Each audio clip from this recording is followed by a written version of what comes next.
Ouattara Alassane, 2 483 164 voix, soit 54,10% des suffrages exprimés.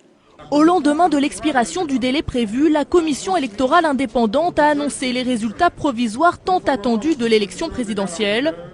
Selon elle, l'ex-premier ministre ivoirien Alassane Ouattara serait le vainqueur du scrutin. Mais la majorité présidentielle rejette la validité du résultat. Elle conteste la forme de l'annonce de la CEI et dénonce des votes frauduleux dans le nord du pays, contrôlés par les rebelles. Les proches de Laurent Gbagbo attendent la décision du Conseil constitutionnel. Un conseil qui affirme que les résultats publiés ne sont pas valides puisque la commission a dépassé le délai constitutionnel. On ne peut pas éternellement rester dans les blocages et la CEI a été incapable de donner les résultats provisoires. C'est pour ça que nous en appelons à la sérénité de tous pour que le Conseil fasse son travail dans le calme et la tranquillité. Les partisans de Ouattara célèbrent ce qu'ils considèrent comme une victoire. À l'annonce des résultats de la commission, l'ex-premier ministre a appelé le président sortant à respecter les résultats et a promis de rassembler les Ivoiriens. Je m'engage à nouveau à former un gouvernement d'union rassemblant toutes les compétences issues des différentes forces politiques et de la société civile de notre pays. Le Conseil de sécurité de l'ONU s'est dit prêt à prendre des mesures contre quiconque ferait obstacle au processus électoral. Quelques heures avant l'annonce de la CEI, les affrontements entre partisans de Laurent Gbagbo et d'Alassane Ouattara ont fait plusieurs morts. Dans plusieurs bureaux de vote de certaines régions du pays, le scrutin ne s'est pas déroulé dans les conditions de liberté, d'égalité et de secret prescrites par la Constitution en son article 32 et dans le respect des règles électorales. Les résultats du scrutin dans les départements de Bouaké, Korogo, Ferkessédougou, Katiola, Boundiali, Dabakala et Séguéla sont annulés. Gbagbo Laurent, 2 54 537, soit 51,45%.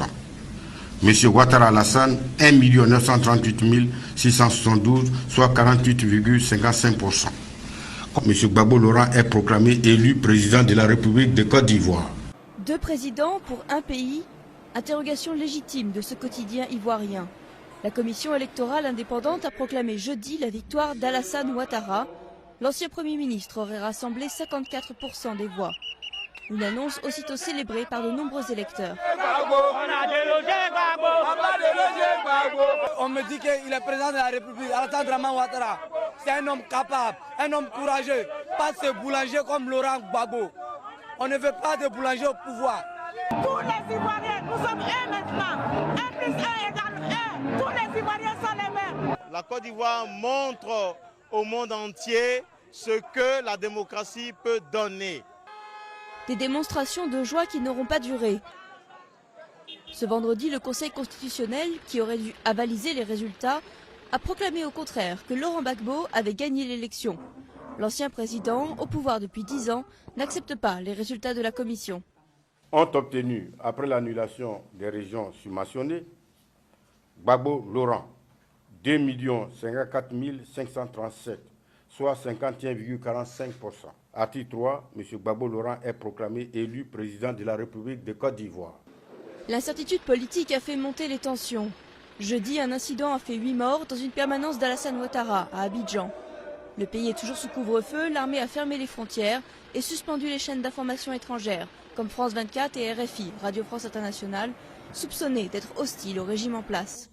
Mais Laurent Gbagbo ne contrôle que le sud du pays, alors qu'Alassane Ouattara domine le nord. La Côte d'Ivoire est aujourd'hui coupée de l'extérieur et divisée en deux entre nord et sud. Les Ivoiriens, comme la communauté internationale, redoutent une explosion de violence.